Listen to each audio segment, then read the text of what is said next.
जय श्री कृष्णा। श्री वल्लभाधीश की जय।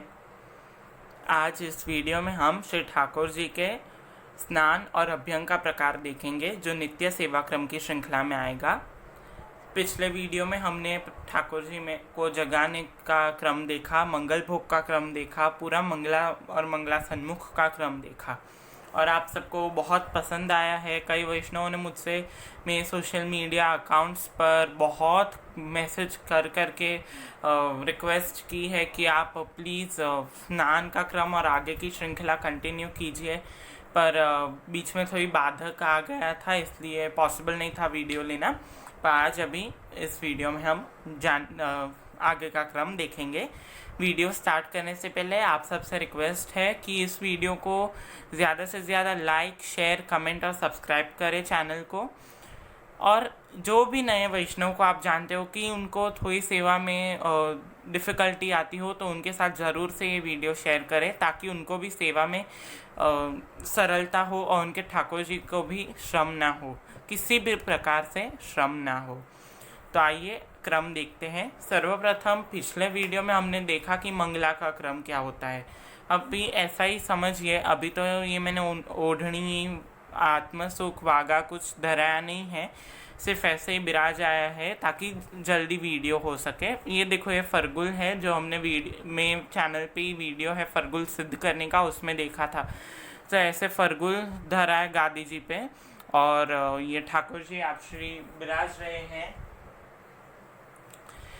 अब हम स्नान का क्रम देखेंगे। तो स्नान करवाने से पहले हमें क्या क्या तैयारियां करनी होती है वो देख लेते हैं। और मैं आपसे अश्योर करता हूँ कि YouTube पर आज तक अभी तक ये ऐसा वीडियो नहीं आया है जिसमें ठाकुर जी का डिटेल्ड स्नान और अभ्यंग का क्रम बताया गया हो। तो एटलीस्ट इस एफर्ट्स के लिए लाइक तो बनता ही है। और जो कुछ भी हो रहा है श्री ठाकुर जी, श्री महाप्रभु जी, श्री गोसाई जी की और ब्रजभक्त की कृपा से ही हो रहा है। तो आइए स्टार्ट करते हैं। तो देखते हैं क्या क्या तैयारी हमें चाहिए।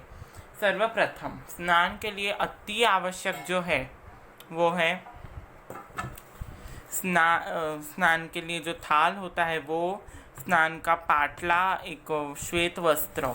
उसके अलावा हमें क्या क्या चाहिए, एक लोटी जी, ये देखो, ये सेम वो चांदी के हो, सोना के हो, तांबा, पित्तल, स्टील भी चलेंगे, वो प्रभु में आप विनियोग करवा सकते हैं। ये तांबा के हैं, ये चांदी के हैं, ऐसे कोई भी आप लोटी जी ले सकते हो, छोटे बड़े। फिर अभी नित्य का स्नान देख रहे हैं, तो ये जो भी मैं बता रहा हूँ वो मैं खेल स्वरूप ही है, तो कृपया वाद विवाद ना करें। तो अभी देखो, नित्य के स्नान में 4 लोटी से ज़्यादा जल की आवश्यकता नहीं पड़ती है, परंतु अभ्यंग में जल की आवश्यकता बहुत होती है। पंचामृत में भी जल की आवश्यकता होती ही है। बहुत अधिक मात्रा में हमें जल चाहिए क्योंकि ज़रा सी भी चिकास आदि कुछ रह ना जाए। तो अभी देखो, यहाँ पे मैंने ये जल भर के रखा है गरम करके। ये बहुत ही बड़ी साइज़ की लोटी जी है, देखो इसमें मैंने जल भरा है ताकि देखो, आप नित्य के लिए है ना 4 लोटी माप के भी जल अगर गर्म कर लोगे और एक छोटा लोटी जी भर के भी जल होगा ना तो आपको आपके ठाकुर जी का स्नान हो जाएगा। परंतु अभ्यंग में आपको अच्छी मात्रा में जल चाहिए, तो यहाँ पे मैंने अच्छी मात्रा में यहाँ पे जल भर के रखा है, गर्म करके रखा है। अभी जल कैसा होना चाहिए वो भी जान लेते हैं। उष्ण काल में गुनगुना, जिसे हम कहते हैं कि आपने गैस पर रखा और हल्का सा ही गर्म हो और उतार लिया, उसे गुनगुना कह सकते हैं। और उष्ण काल में वैसे ही जल से प्रभु को स्नान होता है। अधिक गर्म, अधिक शीत ऐसा जल उष्ण काल में प्रभु को नहीं सोहाएगा। और वैसे भी प्रभु पूरे वर्ष में शीतल जल से स्नान नहीं करते सिवाय स्नान यात्रा के। प्रभु केवल स्नान यात्रा के दिन, ज्येष्ठाभिषेक के दिन प्रभु शीतल जल से स्नान करते हैं, बाकी नित्य सोहाते जल से ही प्रभु के स्नान होते हैं। अभी जल सोहाता है कि नहीं वो कैसे जानेंगे। अपने मार्ग में नाखून डुबोने का, उंगली पूरी ऐसे डुबोने का क्रम नहीं है, नाखून का स्पर्श नहीं है। तो ऐसे आप उंगली फोल्ड करें, देखो ऐसे, और उसे जल में ऐसे डालें। ये भाग जो होता है वो सेंसिटिव भी होता है, तो यहाँ पे आपको पता चलेगा कि जल गर्म है या बहुत ठंडा है, कैसा है वो आपको पता चल जाएगा। तो इसे आप डिप करोगे ना तो आपको पता चल जाएगा टेम्परेचर। तो अभी शीतकाल है तो थोड़ा गर्म होना चाहिए जल, इतना भी गर्म नहीं कि ठाकुर जी को श्रम पड़े, ठाकुर जी को जले, इतना भी गर्म नहीं होना चाहिए, पर शीत ना लगे प्रभु को, वैसा जल रखना चाहिए। तो अच्छी मात्रा में जल। मैं यहाँ तो गोवर्धन नाथ जी विराजते हैं, लालन तो खेल के हैं, परंतु फिर भी आपको बता दूं कि अगर नित्य का स्नान हो ना तो एक छोटी लोटी भर के भी जल इनफ हो जाएगा। पर मेरे यहाँ पे जब अभ्यंग का मैं क्रम करता हूँ, जो भी अभ्यंग उत्सव के होते हैं ना, तभी तो एक बड़ा पतीला भर के जल गर्म करता हूँ, और जब जैसे ये लोटी में मैं जल भर लेता हूँ और फिर इससे ही मैं स्नान की लोटी में डालता हूँ, ताकि नाखून का स्पर्श नहीं होना चाहिए, नख का स्पर्श नहीं होना चाहिए। फिर हमें चाहिए अंग वस्त्र। तो ये मैंने कॉटन का नैपकिन लिया है, और ये ऐसे नैपकिन्स नहीं चलेंगे, प्लेन वाइट मलमल का वस्त्र जो साइड से स्टिच ना हो, अनस्टिच एक पीस ही चाहिए, ऐसा ही समझ लीजिए, ठीक है। तो अभी हम क्रम देखते हैं। सर्वप्रथम स्नान का थाल लिया, वो भी चांदी सोना जो भी हो चलेगा, स्टील का भी चलेगा।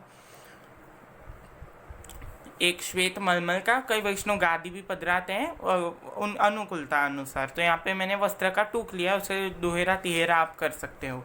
और स्नान का पाटला, यहाँ पे मैंने ये मार्बल का लिया है, ये नहीं लेना चाहिए, वो मेटल का आता है ना, वो लेना चाहिए। और अगर लालन विराजते हो ना तो अष्ट वो कोन वाला आता है, 8 पैर वाला पाटला आता है, पाट आता है।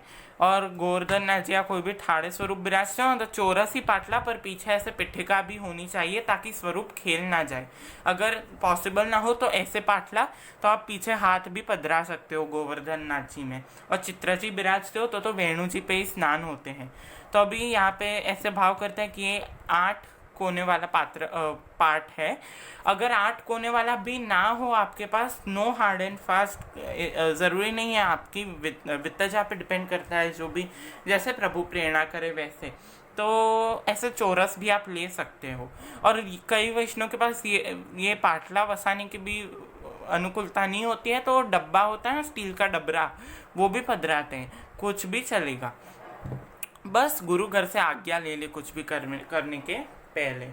अभी स्नान के पूर्व श्री ठाकुर जी के श्रृंगार सब बड़े हो जाते हैं। देखो ये अंजन है ना, मैंने अभी के लिए फॉर द टाइम बिंग लगाव से किए हैं। नेक्स्ट वीडियो में मैं अंजन का प्रकार बनाऊंगा, पूरा वीडियो उस पे ही, जिसमें मैं डिट्टो ये ऐसे जो मैंने किया है ना नवनीत प्रिया जी नाथ द्वारा में जैसा क्रम है, उस प्रकार का मैं अंजन का क्रम दिखाऊंगा आपको। डोंट वरी, मैंने सबकी रिक्वेस्ट रीड की है और नोट डाउन भी कर लिया है। तो कंठेश्वरी, तिलक, अलकावली, हाथ में से कड़ा, नूपुर सब बड़ा हो जाता है। और ऐसा भी क्रम है कि बिना तिलक के प्रभु के चरणारविंद का ऐसे जो हम करते हैं ना चरण स्पर्श, वो नहीं हो सकता।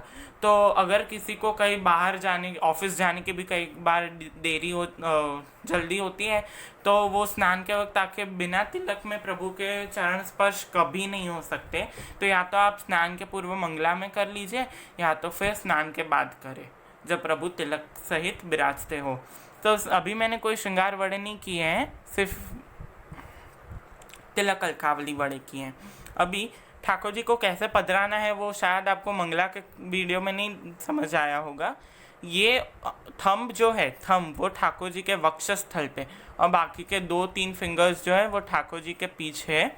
और ये दूसरा जो हस्त है ना, वो हस्त आपका ऐसे होना चाहिए, ताकि ठाकुर जी को आप ऐसे पधरा सको। देखो ऐसे ये मुद्रा होनी चाहिए ताकि ठाकुर जी को भी श्रम ना हो। यहाँ पे आके देखो यहाँ पे पधरा के श्री ठाकुर जी को ऐसे अब बिराजा दो। हो गया, एज सिंपल एज दैट।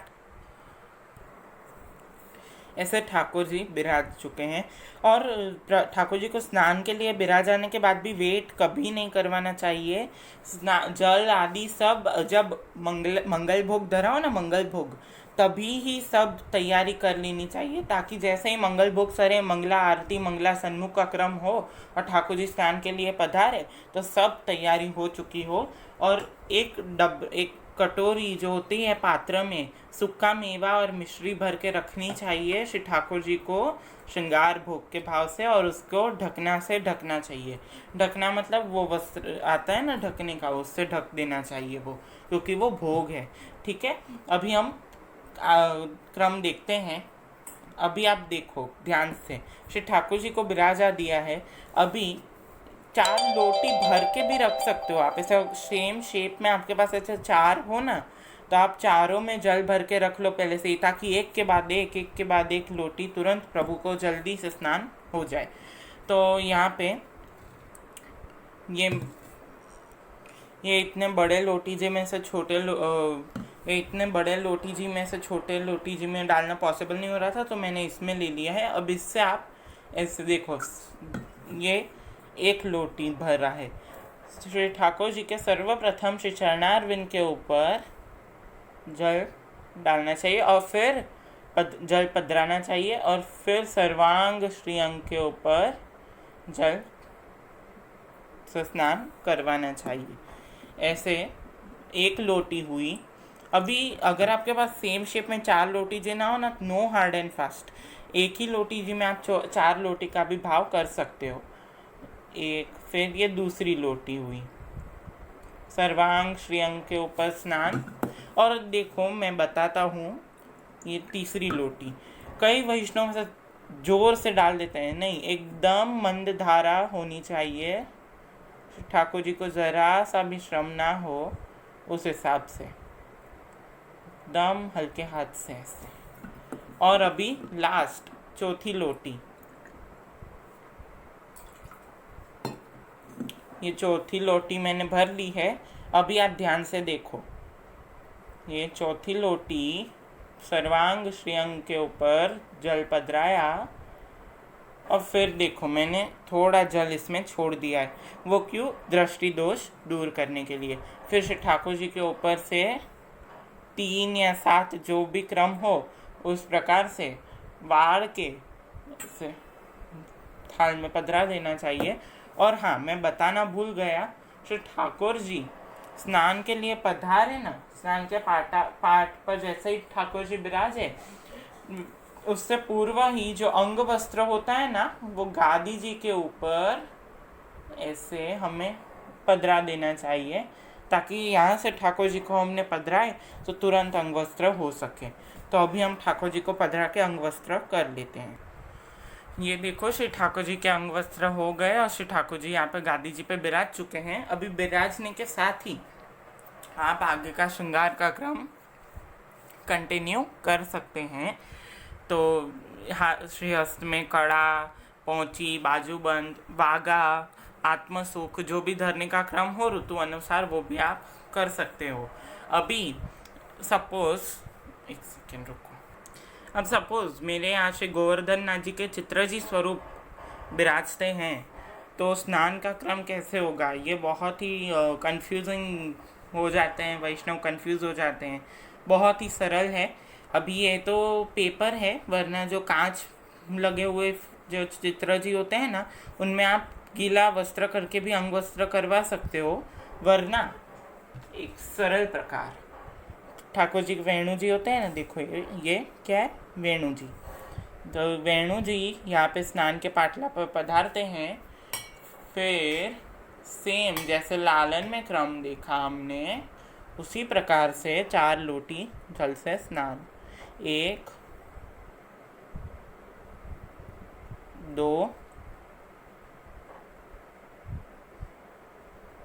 3,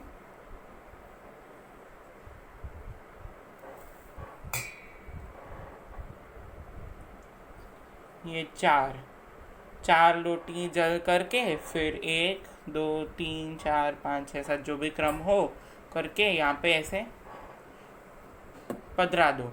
फिर वेणु जी को श्रीहस्त में पधरा के अंग वस्त्र करके श्री ठाकुर जी के पास पधरा सकते हो। इस प्रकार से चित्र जी में क्रम होता है। अभी हम अभ्यंग का क्रम देखेंगे। अब अभ्यंग का क्रम। अभ्यंग के क्रम के लिए सबसे महत्वपूर्ण हमें 3 चीज़ चाहिए।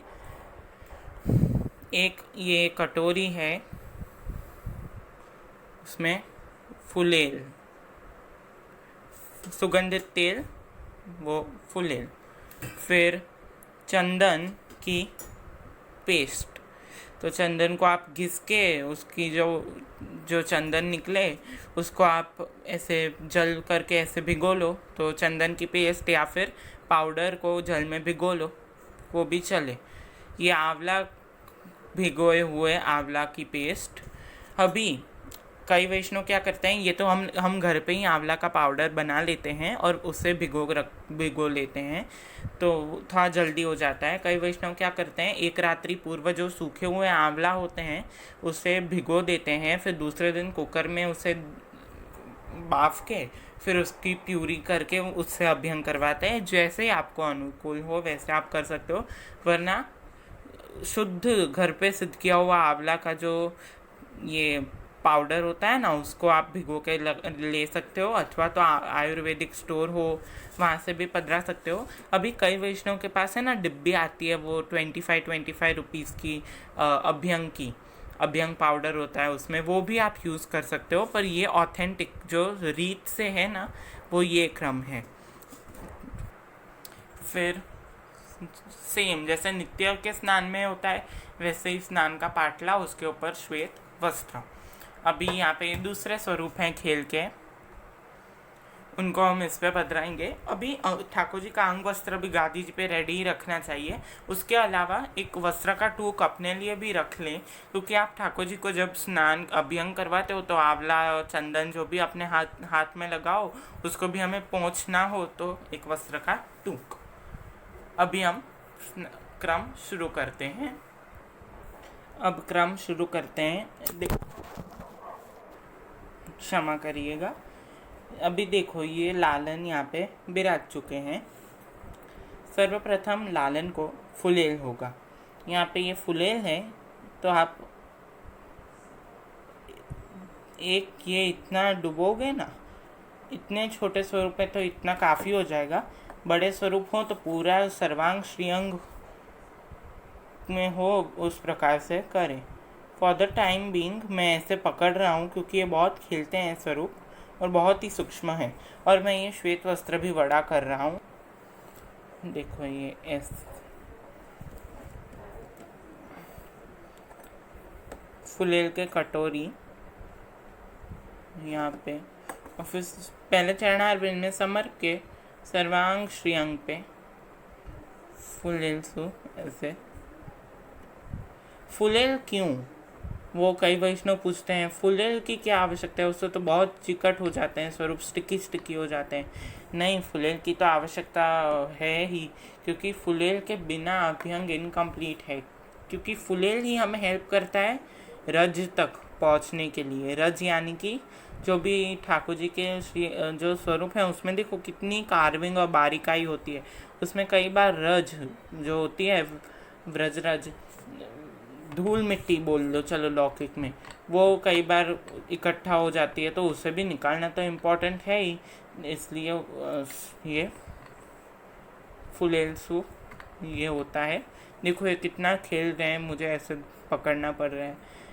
फिर श्री मुखारविंद और सर्वांग श्रीअंग में ऐसे हल्के हाथ से अच्छे से ऐसे अभ्यंग।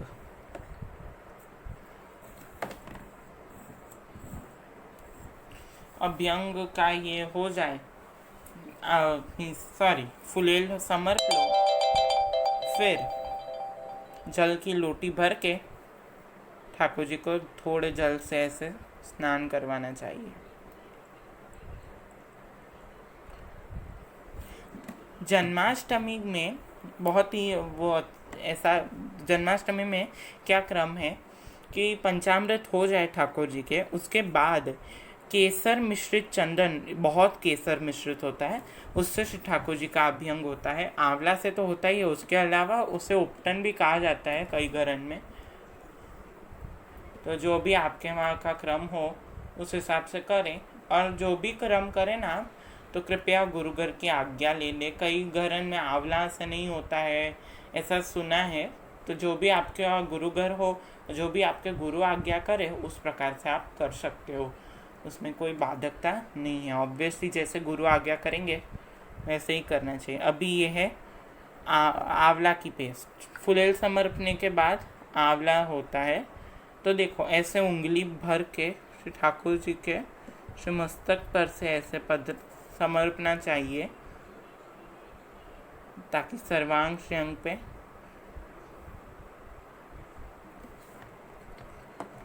ये मैं थोड़ा इसे समर्पता हूँ। आप ऐसे उंगली से ही पधराते जाए जैसे आवश्यकता पड़े। अभी यहाँ पे ऐसे पकड़े, फिर पूरे श्रेयांग पे अच्छे से एक ऐसे आंवला समर्पे, आंवला से अभ्यंग करवाए। देखो मैं ऐसे पकड़ रहा हूँ, इसमें वाद विवाद ना करें क्योंकि ये बहुत ही सूक्ष्म स्वरूप है। अब देखो मैं इतना किया ना, इसमें आ गए। अगर ये मुकुट जैसा ना होता किरीट तो इतने ही होते स्वरूप। तो बहुत ही प्राचीन स्वरूप है, इसलिए कई वैष्णव तो मुझे कहते हैं आपके स्वरूप बहुत सुंदर है, आप सेल करोगे। नहीं, ये बहुत ही प्राचीन स्वरूप है। प्राचीन स्वरूप तो कभी भी नहीं देने चाहिए। देखो ऐसे मैं पकड़ रहा हूँ, आप यहाँ पे ही रखो। और सूक्ष्म स्वरूप हो ना तो ऐसे श्रीहस्त में कोमलता से ऐसे पधरा के आप कर सकते हो, पर ये तो अति सूक्ष्म स्वरूप है।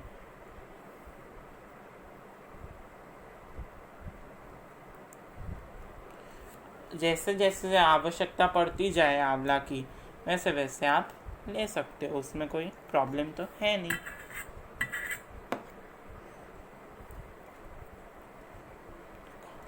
अच्छे से एकदम श्री ठाकुर जी को भी आपको मनाना है कि आज उत्सव है, आज ये है, कोई जो भी उत्सव है, श्री गोपीजन आएंगे, आपके सखा सखियाँ सब आएंगे, तो आपको अति सुंदर दिखना है उनके सामने। तो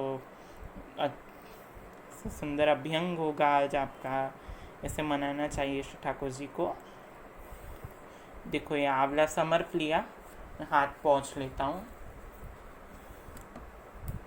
आंवला समर्पवे के बाद पुनः स्नान होगा। स्नान करवाते करवाते भी है ना, ऐसे आप थोड़ा रब वो करो, ताकि जो आंवला है ना वो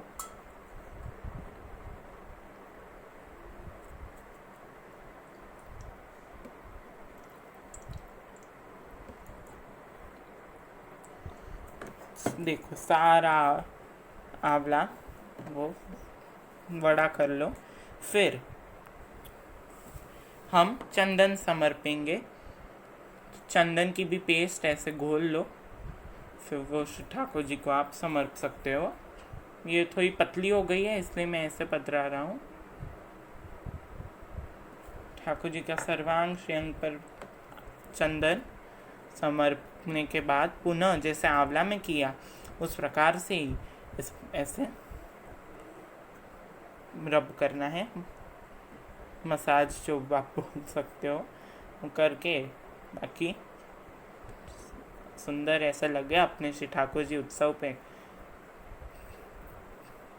वट पड़े, उस प्रकार से एकदम सुंदर लगे अपने प्रभु, इसलिए इसे अभ्यंग अच्छे से करवाएं।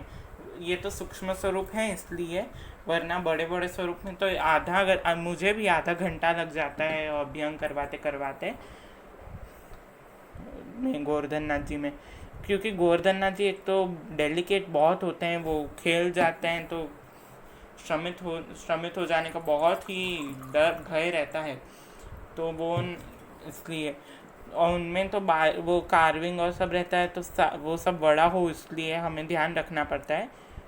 जल्दी मैं श्री गोवर्धन नाथ जी के क्रम के ऊपर भी वीडियोस बनाऊंगा, सब श्रृंगार स्नान आदि के ऊपर। अभी देखो जैसे आवश्यकता हो उस प्रकार से जल पधराओ। 4 लोटी, लास्ट में 4 लोटी, तो 1 लोटी, 2 लोटी, 3 लोटी, 4। फिर जल छोड़ के बिना भूले ये करना चाहिए दृष्टि दोष दूर। यदि श्री शालिग्राम जी विराजते हो तो आंवला से अभ्यंग नहीं होता है, सिर्फ चंदन से होता है, केसर चंदन से। फिर श्री ठाकुर जी को अंग वस्त्र करवा के गादी जी पे पधरा के अंजन अलंकार आदि सब होगा। ये देखो, अभ्यंग करके अंग वस्त्र करवा के श्री ठाकुर जी को यहाँ पे मैंने पधराया है। तो देखो कितने शाइन करने लग गए। वो कई मर्यादा मार्गी और कई वैष्णव को भी मैंने देखा है वो क्या आता है बर्तन धोने का, पीताम्बरी और वो कुछ आता है ना केमिकल, उससे ठाकुर जी को। तो देखो कितने सुंदर लग रहे हैं अपने श्री ठाकुर जी। मर्यादा मार्गी और कई वैष्णव भी देख के बहुत दुख होता है कि वो पीताम्बरी आदि से ठाकुर जी को स्नान करवाते हैं और बोलते हैं ठाकुर जी बहुत काले पड़ गए, श्याम हो गए, इसलिए ऐसे कर रहे हैं। नहीं, वो कभी भी नहीं करना चाहिए, दोष लगे। तो इस प्रकार से हमने नित्य सेवा क्रम की श्रृंखला में स्नान और मंगला, उसके बाद आज इस वीडियो में हमने नित्य स्नान और अभ्यंग का क्रम देखा। आशा करता हूँ आपको ये वीडियो अच्छा लगा होगा। इस वीडियो को ज़्यादा से ज़्यादा लाइक करें, शेयर करें। आपको नेक्स्ट वीडियो कौन से टॉपिक पे चाहिए वो कमेंट करें और चैनल को ज़रूर से सब्सक्राइब करिए। आप सबका साथ के लिए बहुत धन्यवाद। क्या हमारे 970+ सब्सक्राइबर्स हो गए हैं। जल्दी हमारे 1000 सब्सक्राइबर्स हो जाएंगे प्रभु कृपा से और आप सबके साथ से। आशा करता हूँ आपको ये वीडियो अच्छा लगा होगा। जय श्री कृष्ण। शिव वल्लभाधीश की।